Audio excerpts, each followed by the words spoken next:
Hello everyone, welcome to my channel trading dynamics. और आज हम बात करेंगे 10 mistakes to avoid in stock market. तो पहला जो मिस्टेक जो रिटेल इन्वेस्टर करता है, जो भी बिगनर आता है, वो होता है गुड स्टॉक्स में इन्वेस्ट नहीं करके, जिसके फंडामेंटल्स स्ट्रांग नहीं होते हैं उन पे इन्वेस्ट नहीं करके ऐसे स्टॉक्स पे इन्वेस्ट करेगा जहाँ पे आपको रिस्क बहुत ज़्यादा रहेगा। ठीक है, तो उनको नहीं करना है। तो आपको क्या करना है, पहले गुड स्टॉक्स को गुड स्टॉक्स पे इन्वेस्ट करना है। ठीक है, तो देखो मार्केट में ना निफ्टी 50 आपको दिखाते हैं गुड स्टॉक्स। ठीक है, निफ्टी 50 में सारे स्टॉक्स तो अच्छे नहीं है, बट आप जितने भी स्टॉक्स देखोगे मेजॉरिटी स्टॉक्स अच्छे ही होते हैं। ठीक है, तो जो रिटेल इन्वेस्टर होता है ना, वो क्या करता है, वो सबसे पहले जाएगा और कैसे स्टॉक्स पे लेगा। सबसे पहले उसकी नज़र पड़ती है पेनी स्टॉक। ठीक है, तो पेनी स्टॉक पे बिल्कुल हाथ नहीं मारना है। ठीक है, ज़िंदगी पेनी जैसी हो जाएगी, वो नहीं करना है आपको। तो पेनी स्टॉक्स को अवॉइड करना है, पेनी स्टॉक्स को अवॉइड करना है। ठीक है, इस पे काफ़ी रिस्क रहता है। ठीक है, 1 रुपए के स्टॉक, 2 रुपए के स्टॉक, कोई फ़ायदा नहीं है। ठीक है, आप थोड़े से पैसे कमा सकते हो, ट्रेडिंग कर सकते हो, बट नहीं। और बहुत चांसेस रहते हैं कि 90% मनी लूज़ करते हैं। ठीक है, तो ये काम नहीं करने हैं। दूसरा क्या है, सरकारी कंपनी। ठीक है, तो सरकारी स्टॉक्स को अवॉइड करना है। ठीक है, जब सरकार का ही ग्रोथ नहीं है, सरकारी कंपनियों का ही ग्रोथ नहीं है, ना उनके एम्प्लॉयज़ का ग्रोथ है, तो फिर आपको इन कंपनीज़ को अवॉइड करना है। तो जहाँ आपको सरकारी कंपनीज दिखे, एकदम सचेत हो जाना है कि नहीं भैया, इसमें इन्वेस्ट का एक रिस्क है। क्यों? देखो, एक तो वैल्यूएशन देखो, वैल्यूएशन बिल्कुल डाउन रहती है। 10 से 15 साल 20 साल होल्ड करोगे, कोई रिटर्न नहीं मिलेगा।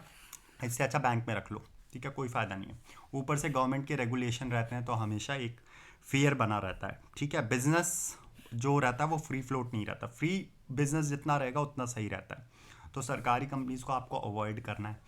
ठीक है, तो कोशिश करना आपको फंडामेंटली गुड स्टॉक्स पे आपको देखना है। देखो आप निफ्टी 50 में कौन से अच्छी कंपनीज हैं, उन पे आप इन्वेस्ट करो, ब्लू चिप में, जिन्होंने पहले बहुत अच्छा खासा रिटर्न दे रखा है। ठीक है, तो ऐसे स्टॉक को आपको कैच करना है या पकड़ना है। ठीक है, या आपको बाय करना है। दूसरी दूसरी जो मिस्टेक है जो रिटेल इन्वेस्टर करते हैं, वो है ऑल टाइम हाई पे बाय करते हैं। ठीक है, never buy on all time high. इस ऑल टाइम हाई पे तो बिल्कुल स्टॉक को नहीं खरीदना है। ठीक है, तो जब स्टॉक एकदम टॉप पे जा रहा है तो उसको पकड़ने जाओगे, फिर स्टॉक नीचे जाएगा, फिर आप पछताओगे, फिर उसके बाद कंसोलिडेशन होगा, फिर कुछ साल बाद आएंगे, फिर यहाँ पे निकालेंगे, फिर उसके बाद फिर नीचे गिरेगा, फिर ऊपर जाएगा, फिर यहाँ पे पकड़ेंगे, कोई फ़ायदा नहीं है। ठीक है, तो आपको ऑल टाइम हाई पे नहीं करना है। आपको जब भी सेक्टर में, ठीक है, जब भी सेक्टर बियरिश फेज में चले जाए, ठीक है, तो आपको उसमें स्लोली स्लोली इन्वेस्ट करना है। ठीक है, लेफ्ट टू राइट स्टॉक हमेशा ऊपर की तरफ ट्रेंड आपको स्टॉक का चार्ट का देखना है। ठीक है, कभी भी ऐसे स्टॉक नहीं कि ऐसे ऐसे ऐसे ऐसे जो सरकारी इस कंपनी जो वैसे नहीं देखना। ये चार्ट को कभी नहीं फॉलो करना है। तो ऑल टाइम हाई पे नहीं खरीदना है। अच्छा, तीसरी वैल्यूएशन। वैल्यूएशन बहुत इंपॉर्टेंट है। ठीक है, महंगे वैल्यूएशन पे नहीं खरीदना है आपको स्टॉक। ठीक है, प्राइस बहुत ज़्यादा भाग चुकी है, ठीक है, अर्निंग्स आ नहीं रही है, तो कोई फ़ायदा नहीं है। वैसे स्टॉक पे आपको बिल्कुल नहीं इन्वेस्ट करना है। वैल्यूएशन भी ऊपर जा रही है, प्राइस भी, अर्निंग पर ईपीएस भी बढ़ रहा है, तो चलो ठीक है, वहाँ पे आप बाय कर सकते हो कि हाँ चलो, जिस हिसाब से प्राइस बढ़ गई उस हिसाब से स्टॉक ग्रोथ दे रहा है, तो yes you can buy that. But उसके अलावा बिल्कुल भी नहीं। ठीक है, सरकारी कंपनीज को बिल्कुल नहीं, क्योंकि उनकी वैल्यूएशन, अब आप देखना, मार्केट कभी प्रीमियम नहीं देता ऐसे स्टॉक्स को। ठीक है, तो वहाँ वैल्यूएशन डाउन रहती है, तो वहाँ पे आपको देखना है, वहाँ पे बाई नहीं करना है। ठीक है, तो वैल्यूएशन को आपको बहुत ज़्यादा इंपॉर्टेंस रखना है। अच्छा, तीसरा वैल्यूएशन के बाद हम चौथा जो देखेंगे वो है सेक्टर ग्रोथ। ठीक है, अब कुछ लोगों को देखता हूँ पेपर स्टॉक्स में ले लेंगे, शुगर वाले स्टॉक्स ले लेंगे, है ना, घटिया स्टॉक ले लेंगे। मतलब सेक्टर, आपको सेक्टर की ग्रोथ देखनी है। ठीक है, तो इंडिया में जो सेक्टर ग्रोथ करेगा आने वाले 15-20 साल में, उसको आपको देखना है। ठीक है, तो सेक्टर ग्रोथ अच्छा होना चाहिए। ठीक है, जैसे अभी ईवी है, ठीक है, ईवी का आपको स्कोप दिख रहा है, या आपको दिखता है कोई सेक्टर ग्रोथ में आपको कंजम्पशन का अच्छा खासा, इंडिया में डिमांड ज़्यादा है, पॉपुलेशन जिस हिसाब से बढ़ रही है, लोगों के पास पैसा आ रहा है, तो कंजम्पशन इज़ अ गुड। ठीक है, फाइनेंस, ठीक है, फाइनेंस, बैंक्स, एनबीएफसीज, ठीक है, ये सारे अभी बहुत लोन बढ़ेगा इंडिया में। ठीक है, हाउस हाउस फाइनेंस, ठीक है, इन पे ब्रोकरिंग कंपनीज, ठीक है, जैसे जैसे डीमैट अकाउंट बढ़ रहे हैं, म्यूचुअल फंड बढ़ रहे हैं, स्टॉक मार्केट में लोग आ रहे हैं, तो ये सेक्टर ग्रोथ वाले हैं, ठीक है। तो इन पे आपको आईटी, एवरग्रीन, ठीक है, आईटी पे आपको केमिकल स्टॉक, किसी भी कंट्री में डेवलपमेंट होता है तो केमिकल इंडस्ट्री बड़ी होती है, ठीक है, तो आप उनको देख सकते हो, ठीक है। High risky high rewarding green energy, ठीक है, ग्रीन एनर्जी पे आप हाथ मार सकते हो क्योंकि आने वाले ये सारे फ्यूचर है। गेमिंग स्टॉक, ठीक है, तो बहुत हाई रिस्की भी अगर आपको जाना है तो गेमिंग में देख सकते हो, गेमिंग इंडस्ट्री बूम करेगी, ठीक है। आने वाला यूथ अभी आप देख ही रहे हो कैसे गेम्स के पीछे पागल है, ठीक है। तो गेमिंग इंडस्ट्री पे आपको कैच कर सकते हो। लग्जीरियस आइटम, ठीक है, लग्जीरियस आइटम लोग बहुत खरीद रहे हैं, पैसा इंडिया में हो ना हो लोगों के पास, लेकिन पैसे लोन लेके आप आइटम अच्छे अच्छे खरीद रहे हैं, एप्पल का फ़ोन खरीद लेते हैं, ठीक है। तो ये आपको देखना है कि इन पे आपको खासा फोकस रखना है। अच्छा, दूसरा फोमो बाइंग करते हैं, फियर ऑफ मिसिंग आउट, ठीक है। तो ये नहीं करना है, ठीक है। फियर ऑफ मिसिंग आउट, कोई चीज़ भाग गई तो उसको पकड़ने जाएंगे, अरे भाग गई, अरे मार्केट रिग्रेट, ठीक है, मार्केट आपको रिग्रेट फील कराएगा। कम पे खरीदोगे, ठीक है, ज़्यादा ऊपर प्राइस जाएगा तो अच्छी बात है, ठीक है। अभी चेस करने जाओगे किसी स्टॉक को तो कोई फ़ायदा नहीं है, ठीक है। यहाँ जाएगा चेस करने, यहाँ पकड़ोगे, फिर यहाँ से गिर जाएगा, फिर बोलेगे अरे, फिर यहाँ बेचेंगे, फिर यहाँ जाएगा, फिर यहाँ खरीदेंगे, फिर यहाँ नीचे लॉस पिक बेचेंगे, कोई फ़ायदा नहीं है, ये सब काम नहीं करना है। छूट गया तो छूट गया, ठीक है, कोई चीज़ भाग रही है भागने दो, आएगी नीचे। स्टॉक मार्केट आपको इतना मौका देगा ना, आप बस थोड़ा इंतज़ार करो, सारे स्टॉक जो भागते हैं वो आएंगे एक टाइम पे नीचे, आपको बाइंग का मौका देंगे, ठीक है। तो फोमो नहीं करना है, फियर ऑफ मिसिंग आउट। अच्छा, जो पांचवी मिस्टेक जो लोग करते हैं वो क्या, सॉरी, छठी जो मिस्टेक करते हैं वो क्या मिस्टेक करते हैं, इन्वेस्टर बनो भैया, ट्रेडर मत बनो, ठीक है। तो इन्वेस्टिंग भूल जाते हैं, आते हैं इन्वेस्टर बनने हैं, ठीक है, इन्वेस्टिंग करते करते क्या बन जाते हैं, ट्रेडर बन जाते हैं, ठीक है। तो मैं आपको एक चीज़ बता देता हूँ, जो ये सोशल मीडिया पे चीज़ें चल रही है ना, ठीक है, ये एक लेवल तक सब फेक है, ठीक है। तो आप इसको भूलना नहीं। ट्रेडर आपको, ट्रेडिंग आप करोगे तो ट्रेडिंग आपको थोड़े टाइम के लिए रिच, ठीक है, आपको पैसा जल्दी कमा के देगी, ठीक है, क्विक टाइम में क्विक मनी आपको देगी, ठीक है, लेकिन लॉन्ग टर्म में आपको इन्वेस्टिंग ज़्यादा पैसा बना के देगी, ठीक है। तो यहाँ पैसे जल्दी बनेंगे, यहाँ पैसे ज़्यादा बनेंगे, तो आपको क्या दे, आपको डिसाइड करना है कि आपको पैसे ज़्यादा बनाने हैं या जल्दी बनाने हैं या कम, जल्दी बना के कम बनाने हैं, ठीक है।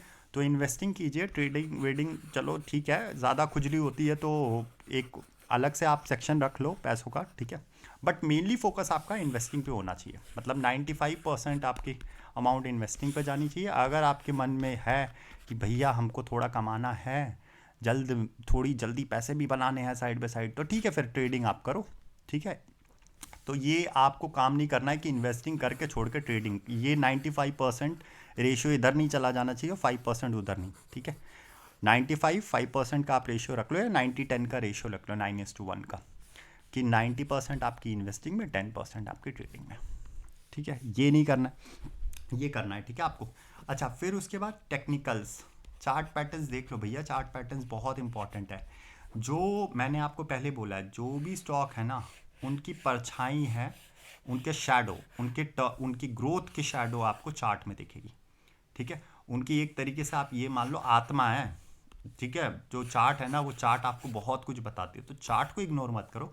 कोई कंपनी फंडामेंटली स्ट्रांग है लेकिन चार्ट पैटर्न पर भी स्ट्रांग नहीं, आप जाके उस पर नहीं, वेट फॉर द रिवर्सल, जब दोनों ठीक हो जाए, फंडामेंटल भी स्ट्रांग हो जाए, टेक्निकल भी स्ट्रांग है, देन यू इन्वेस्ट, ठीक है। बहुत लोग आईपीओ में पैसे, मैंने आज तक एक भी आईपीओ में ट्राई नहीं किया, चाहे कितना भी हवा खड़ा हो रहा हो, नहीं करना, आने दो, मार्केट में आने दो, कितना रिटर्न बना देगा, 4 गुना जीएमपी पे प्राइस लिस्ट हो जाएगी, 5 गुना, 6 गुना, इससे ज़्यादा तो नहीं होगी ना। अगर वो स्टॉक में दम है, बिजनेस में दम है, तो वो स्टॉक आपको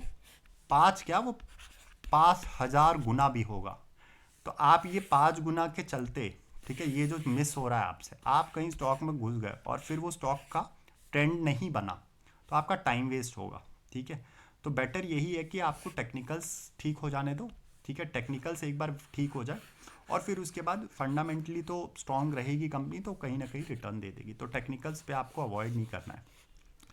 सातवीं चीज़ क्या है, मैनेजमेंट की कमेंट्री लोग नहीं सुनते। मैनेजमेंट की कमेंट्री सुनना बहुत ज़रूरी है कि मैनेजमेंट कैसा है, अरे मैनेजमेंट ही अगर फ्रॉड निकल गया तो कैसे करेगी कंपनी अच्छा। बिजनेस का प्रोमोटर बहुत डिपेंड करता है ना, ठीक है, तो प्रमोटर बहुत इंपॉर्टेंट है। मैनेजमेंट की कमेंट्री सुनो, मैनेजमेंट कैपेक्स कर रहा है कि नहीं, कहीं डिविडेंड में तो नहीं बांट दे रहा है। डिविडेंड वाले स्टॉक नहीं लेने होते हैं आपको, वो स्टॉक लेने हैं जहाँ पे जो भी कंपनी का प्रॉफिट हो रहा है उस पर कंपनी क्या कर रही है, कैपेक्स कर रही है, कैपिटल एक्सपेंडिचर बढ़ा रही है, अपने कंपनी को ग्रो कर रही है, बड़ा कर रही है, ताकि आगे सेल्स और प्रॉफिट बढ़े। तो इस पे आपको फोकस रखना है, ठीक है। कैपेक्स कोई कंपनी कर रही है, कैसे कैसे प्लान है उसके, कैसे कैसे आगे विजन क्या है, तो आप इस पे फोकस रखो, इस पे अवॉइड मत करो, ये बहुत इंपॉर्टेंट है। अच्छा, दूसरा क्या है, साइकोलॉजी, ठीक है। अब ना वीक वीक माइंडसेट वाले नहीं चलेंगे मार्केट में, मैं पहले ही बता रहा हूँ, क्योंकि माइंडसेट मैं बताता हूँ। मार्केट में ना यहाँ पे है रिटेल इन्वेस्टर, ठीक है, यहाँ पे है रिटेल इन्वेस्टर, और यहाँ पे बैठे हैं आपके एफ आईज और डी आईज, ठीक है, एफ आईज और डी आईज, एफ आईज और डी आईज। अब ये हैं स्ट्रॉन्ग हैंड और ये हैं वीक हैंड। अब ये वीक हैंड ना, यहाँ पे 90% लोग मनी लूज करेंगे, और पैसे कहाँ बनते हैं, यहाँ, ठीक है। ये 90% पूरा कैप्चर करते हैं एफ आई डी आई। क्यों? क्योंकि इनका माइंड स्ट्रांग है। देखो, अगर आप मार्केट में आए हो, मार्केट में आपको पता है 1,000 करोड़, 2,000 करोड़, 3,000 करोड़, 15,000 करोड़, लाखों करोड़ों का बिजनेस चल रहा है, ठीक है।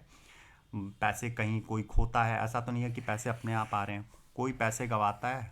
जो गंवाता है उसी का पैसा जो जीत रहा होता है, जो ले रहा होता है वही पैसे, वो गंवाए वाले ही पैसे ले रहा होता है। ऐसा नहीं है कि मार्केट में अपने आप पैसे आ रहा होता है, ठीक है। तो 90% लोग मनी लूज़ करते हैं, 10% लेके जाते हैं। तो अगर आप वीक माइंड सेट के होगे ना, तो आप हमेशा गंवाओगे। तो आपको वीक माइंड सेट नहीं बनना है। अब बहुत लोग बोलेंगे कि सर वीक माइंड सेट अगर मतलब नहीं बनना है तो उसके लिए क्या करना है। तो उसके लिए आपको क्या करना है, उसके लिए आपको देखो, मनी में तो आप हार जाओगे, पैसे में तो इनके पास बहुत पावर है, ये स्टॉक को गिरा भी सकते हैं, स्टॉक को बढ़ा भी सकते हैं, इनके पास बहुत ताकत है।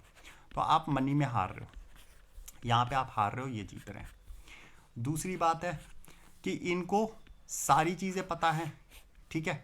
इनको पता है कि मार्केट पे कब कब सिचुएशन चेंज होगी, कब इनको सिचुएशन चेंज करनी है, कब सिचुएशन बिगाड़नी है। तो वहाँ पे भी आपके हाथ में कुछ नहीं है, ठीक है। प्रिडिक्ट आप नहीं कर सकते हो, ठीक है। इनका ज़्यादा चीज़ें पता रहती है, इनको क्लैरिटी रहती है, ठीक है। इनको न्यूज़ भी सबसे पहले मिलती है, अगर कुछ इनसाइड ट्रेडिंग भी होती है, इनसाइड कुछ खबर होती है, इनको पता चल जाता है। तो आप यहाँ पे भी नहीं जीत सकते, तो आप कहाँ जीत सकते हो, बेसिक मैथ्स में। आपका नंबर गेम तो ठीक होना चाहिए, ठीक है। बेसिक मैथ्स में आप स्ट्रॉन्ग रहो, ठीक है। आपको पता होना चाहिए परसेंटेज, एवरेज, कैसे अपना जो रिस्क मैनेजमेंट है, रिस्क टू रिवॉर्ड रेशियो को मैं कैसे लेके चलूँ कि यहाँ पे मैं बीट ना हो पाऊँ, ठीक है। तीसरी बात क्या होता है, नॉलेज। जितनी नॉलेज होगी आपकी ना, उतना आप इनके साथ कॉम्पीट कर पाओगे। तो नॉलेज में आप इनको बीट कर सकते हो, ठीक है। चौथी चीज़ क्या है, चौथी चीज़ ये है डेटा। डेटा आप खूब पढ़ो, इतना डेटा पढ़ लो, इतना डेटा होना चाहिए आपके कंपनियों के, एक से एक हिस्ट्री से लेके, चार्ट से लेके, उनके प्रॉफिट के ग्रोथ, मैनेजमेंट क्या कह रहा है, सारी चीज़ें आपके डेटा हैंड टू हैंड। क्या पास्ट परफॉर्मेंस हिस्ट्री क्या रही है, कब कैसा क्या, किस टाइम पे फेज में स्टॉक ने क्या रिटर्न दिए, ये आपके पास होना चाहिए। तो जब ये सारी चीज़ें आएंगी ना, तो अपने आप कन्विक्शन आएगा। मार्केट के फंडामेंटल्स को स्ट्रॉन्ग रखो, ठीक है। ये आपका कुछ नहीं बिगाड़ पाएंगे, आप इनके साथ कॉम्पीट कर लोगे। वरना हर टाइम ये फियर क्रिएट करेंगे, और फियर में ना आप क्रम्बल हो जाओगे। आपको फियर में ही स्ट्रॉन्ग रहना है, ठीक है। दूसरी, पांचवी जो लास्ट चीज़ है, करेज। मार्केट में ना आप इनको पता है किससे बीट कर सकते हो, करेज से। ये आपको डराएंगे, ठीक है। 10 से 15%, अभी देखा स्मॉल कैप्स जब 10 से 15% गिरे थे तो लोगों ने बेच दिए अपने स्टॉक। भैया नहीं बेचने होते, उस टाइम होता है बाइंग। करेज दिखाओ, ठीक है, करेज दिखाओ एकदम, बिल्कुल। ये ठान लो कि स्टॉक, अगर आपके पास पैसे नहीं है, चलो बाई के नहीं है, तो आप बेचो मत, क्योंकि होल्ड ही सबसे इंपॉर्टेंट है कंपाउंडिंग के लिए। आप स्टॉक को होल्ड नहीं करोगे तो कंपाउंडिंग कैसे होगी, बेच दोगे फिर कोई फ़ायदा नहीं है, वहाँ से रिवर्सल आ जाएगा, फिर खरीदने जाओगे, कोई फ़ायदा नहीं है, ठीक है। तो करेज दिखाना है आपको। जब ये आपको फियर कर रहे हैं मार्केट में, देखो, जब मार्केट में एकदम फियर हो ना, टोटली फियर हो जाए एकदम, ठीक है, ऐसा हो जाए कि बस दुनिया तबाह होने वाली है, तभी आपको मार्केट में फियर, वो करेज आपको दिखाना है। जब आप ये कर लोगे ना, आप पैसे बनाने लग जाओगे, और अच्छा खासा पैसा बनाओगे, ठीक है। तो ये गलतियां नहीं करनी है, ठीक है, ये गलतियां नहीं होनी चाहिए। तो मैंने आपको एक चीज़ बताई थी, देखो, ना किसी न्यूज़ की सुनो, ना किसी ब्रोकिंग कंपनी जो रिपोर्ट दे रही है ना, और कोई रिसर्च रिपोर्ट आ रही है, आपको इन सब पे फोकस नहीं करना है। जब कोई बोल रहा है आपको, जब सारे लोग बुलिश हो जाए, जब सारे लोग बुलिश हो जाए, तब आप सचेत हो जाओ, तब आप हो जाओ बियरिश। ठीक है, क्योंकि 90% हो ही नहीं सकता कि 90% पैसे ले जाएं, होगा ही नहीं। 90% तो लूज करेंगे, 10% ले जाएंगे। तो जब सब बुलिश है तब आप हो जाओ बियरिश, और जब सब बियरिश है, ठीक है, तब आप हो जाओ बुलिश। ठीक है, यही गेम है। इसी को जिसने खेल गया वो पैसे बना गया। ठीक है, तो ये गलती नहीं करनी है। दूसरी है, हाँ, पोर्टफोलियो कैसा बनाएंगे? एकदम ऐसे स्टॉक ले लेंगे सारे स्मॉल स्मॉल, सस्ते सस्ते। एक बात आप याद रखना, अगर आपकी बेसिक मैथ स्ट्रांग नहीं है ना, तो आप कभी नहीं पैसे। परसेंटेज का गेम आप समझो, परसेंटेज को आप नहीं समझोगे तो फिर तो खेल खराब है। ठीक है, तो छोटे स्टॉक लेंगे, 20-20 रुपए वाले, 50-50। अरे जिस जिस स्टॉक की वैल्यू ही 20-50 रुपए हो, आप उसमें मल्टी बैगर ढूंढने जाओगे तो मल्टी बैगर के चक्कर में बैगर बन जाओगे। ठीक है, वो काम नहीं करने हैं। ये मत ढूंढो कि 20 साल बाद क्या चेंज होगा, ये सोचो कि अभी के 20 साल में क्या चीज़ें रहने वाली है आगे 20 साल तक। जो अभी जो चीज़ें हैं वो 10-15 साल तक टिकेंगी कि नहीं, तो उस पर आपका फोकस होना चाहिए। जब लोग बोले ना, ठीक है, जब आपको लोग बोले ना छोटा शेयर ले लो ये ज़्यादा भागे, ऐसा कुछ भी नहीं होता। स्टॉक हमेशा अपनी अर्निंग से भागेगा, याद रखना, और अपनी ग्रोथ से। जो बिजनेस है ना, आप बिजनेस बाई कर रहे हो, आप स्टॉक नहीं बाई कर रहे हो, तो बिजनेस पे फोकस रखो। जब आपको कोई बोलता है ना छोटे छोटे छोटे रुपए वाले, नहीं। अब एक कुछ मैं शेयर बता देता हूँ, मैं नाम नहीं लूँगा शेयर का, कोई बाय और कॉल। 36-37 थाउजेंड का एक शेयर है। अब उसको मैं बोल देता हूँ, लोग बोलते हैं अरे क्या है यार, इतना बड़ा शेयर क्या था, ये तो कि ये क्या ही बड़ा होगा। अरे सब बड़ा होंगे, यही स्टॉक आपको 1 लाख पे दिखेगा नेक्स्ट 5 ईयर में। बट क्यों? क्योंकि आपको लगता है अरे 36 रुपये वाला स्टॉक लेता हूँ ना, 36 हज़ार का स्टॉक क्या है, 36 हज़ार तो सब बेकार है। नहीं, आपको स्टॉक देखना है, आपको बिजनेस देखना है। स्टॉक तो चलो बात की बात है, आपको बिजनेस देखना है। बिजनेस के फिर प्राइसिंग पे कुछ भी हो प्राइस, अगर बिजनेस ठीक है तो आप खरीदो। लेकिन छोटे स्टॉक पे आप सोच रहे हो ना कि छोटे पे ज़्यादा बड़ा होगा रिटर्न मिलेगा, ऐसा कुछ भी नहीं है। ठीक है, ऐसा कुछ भी नहीं है। चलो, तो ये है। तो जब भी आपको इन्वेस्टिंग करनी है तो लार्ज पे आपको ज़्यादा 50% आपका वेटेज रहना चाहिए। मिड पे आपका 30, मिड कैप कंपनीज पे 30% होना चाहिए, और स्मॉल पे आपका 20% होना चाहिए। तो ये होना चाहिए आपका पूरा स्ट्रक्चर पोर्टफोलियो का इनिशियली। अब जैसे मैं हूँ, मैं लार्ज में भी नहीं करता, मैं मिड में। मेरे पास जो लॉन्ग टर्म के स्टॉक्स है वो स्मॉल कैप है, सारे रिस्क। ठीक है, या तो 10 गुना होंगे या तो सीधा ज़ीरो होंगे। तो मुझे अपना रिस्क वेटेज पता है, मैंने अपनी स्टडी की है, मैंने अपना डेटा कलेक्ट किया है, तो मेरा कन्विक्शन है। अब वो स्टॉक 80% भी टूट जाते हैं तो भी नहीं बेचता हूँ। ठीक है, अब वो स्टॉक 400% भी गेन दे देते हैं तो भी नहीं बेचता हूँ। क्योंकि नहीं भैया, बिजनेस खरीदा है, ये प्राइस थोड़ी ना देखी है मैंने स्टॉक को थोड़ी ना खरीदा है। बिजनेस होल्ड करना है, होल्ड करूंगा, जब मुझे लगेगा बेचूंगा। बट मोस्टली मैं नहीं बेचता हूँ, क्योंकि जब मैंने कन्विक्शन बनाई है किसी स्टॉक के साथ घुसने के, तो मैंने काफ़ी रिसर्च की। और जब रिसर्च हो जाती है ना, और आपको बिजनेस में कोई इंटरनल कुछ ग्रोथ नहीं, एक्सटर्नल फैक्टर्स की वजह से अगर ग्रोथ डाउन है, कोई बात नहीं, आप होल्ड कर लोगे, कन्विक्शन बढ़ता है। तो आपको लग रहा है ना, जब आपको लग रहा है कि सर पढ़ने से कुछ नहीं होगा, मैं होल्ड करूंगा, अरे नहीं होल्ड कर पाओगे। मैं बता रहा हूँ ना, जब स्टॉक गिरने पे आएंगे ना, आपने अभी मार्केट देखा नहीं है, आपको मजाक लग रहा है। जब मार्केट गिरता है ना, तो कन्विक्शन जब भी काम आती है जब आपके पास नॉलेज होगी, और नॉलेज नहीं होगी ना, तो आप फियर में गलतियाँ करोगे। तो वो गलतियाँ नहीं करनी है। ठीक है, तो ये स्टॉक के कुछ फंडामेंटल्स हैं। ठीक है, ये मिस्टेक है जो कि आपको अवॉइड करना है स्टॉक मार्केट में। ठीक है, काम आपको उल्टे फुल्टे नहीं करने हैं जल्दबाजी में, कि इतना देखो। आप बड़े बड़े इन्वेस्टर को देखना, आप देखते नहीं हो ना, ये भी बात है ना, आप इंस्टा की दुनिया में रहते हो। विजय केडिया, ठीक है, विजय केडिया, या आप राकेश आरजे सर, राकेश झुनझुनवाला, बड़े बड़े जो इन्वेस्टर हैं। ठीक है, समीर अरोड़ा, ठीक है, या आप किसको ले लो, इनको ले लो, क्या बोलते हैं अपने, ये भावुक त्रिपाठी। ठीक है, आप इनको देखना, इन्होंने कोई भी वेल्थ बनाई है ना अगर मार्केट में, ठीक है, 1500 से लेके 2000 करोड़, या 30,000 करोड़, या 35,000 करोड़, इन्होंने मार्केट में सिर्फ 5 साल में कुछ नहीं किया है। इन्होंने 15 से 25 साल का बीच के ही इनकी देखना मार्केट की जर्नी होगी, तब जाके इतना पैसा बना है।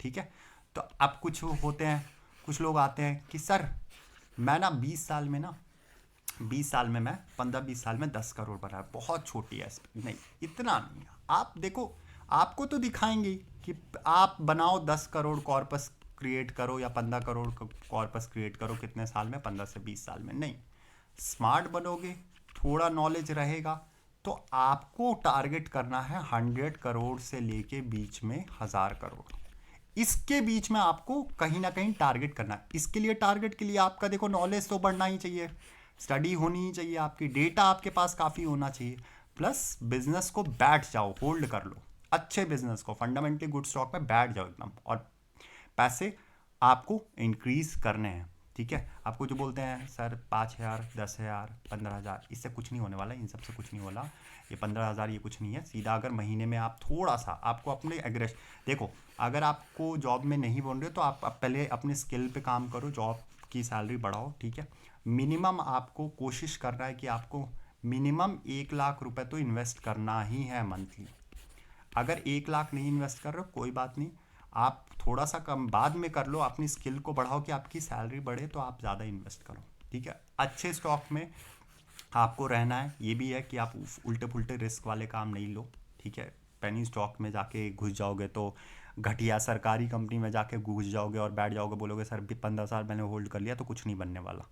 ठीक है, ग्रोथ स्टॉक को पकड़ो, बैठ जाओ, बिजनेस अच्छे बिजनेस लेके बैठो, आराम से बनेंगे और इतने पैसे बनेंगे। ठीक है, लेकिन आप अब छोटा एम भी ले लोगे कि 10-15 करोड़, तो वैसे देखो वैसे ही बन जाते हैं अच्छे खासे। आप देखो आजकल जो नॉर्मल ट्रेडर्स भी है वो भी अच्छा खासा बना लेते हैं पैसे। तो ये तो छोटी अमाउंट है ना, इससे रिच बन सकते हो। वेल्थ क्रिएशन आपका गोल होना चाहिए, और वेल्थ क्रिएशन कैसे होगा, जब आप स्टॉक्स को, फंडामेंटली गुड स्टॉक को आप क्या करोगे, आप उसको होल्ड करोगे, तो आपका वेल्थ क्रिएशन पे पहला ध्यान होना चाहिए। उसके बाद आप ये रिच फिच, ये तो चलो ये तो साइड की चीज़ है, ये तो वैसे भी हो जाएगी। ठीक है, तो इन्वेस्टिंग पे आप फोकस रखो। ठीक है, एकदम एग्रेसिव जाओ, एग्रेसिव मतलब पहले आप नॉलेज गेन कर लो एंड देन एग्रेसिव जाओ। ठीक है, ट्रेडिंग होती है तो चलो ठीक है, साइड बाय साइड आपको मन करता है तो कर लो, कोई प्रॉब्लम नहीं है। ठीक है, थोड़ा बहुत मनी से आपको करना है, ये नहीं कि आपने इन्वेस्टिंग ही छोड़ के सीधा ट्रेडिंग में ही घुस गए। ठीक है, थोड़ा बहुत ठीक है कर सकते हो, बट इन्वेस्टिंग को छोड़ के मत करो, कोई फ़ायदा नहीं है। ठीक है, थोड़े पैसे ठीक लगेंगे थोड़े टाइम बाद, बट पैसे मोटे बनेंगे नहीं आपके। ठीक है, तो ये कुछ गलतियाँ थी। आई होप आपको ये वीडियो पसंद आई होगी। इन पे काम करो, पहले इन पे काम करो, फिर उसके बाद आप इन चीज़ों में आओ। ठीक है, मार्केट में कभी भी इनिशियली एग्रेसिव नहीं जाना होता है, बहुत बड़ा लॉस हो जाएगा तो आप कैपिटल प्रोटेक्ट नहीं कर पाया आपने ना, तो आप वैसे ही मार्केट छोड़ के भाग जाओगे। तो मार्केट में स्लोली स्लोली चलना होता है, जैसे जैसे आपको एक्सपीरियंस बढ़ेगा, जैसे जैसे आपका नॉलेज बढ़ेगी, तब आप एग्रेसिव जाओ। ठीक है, so that was all from the video, have a great day, do take care of yourself, bye.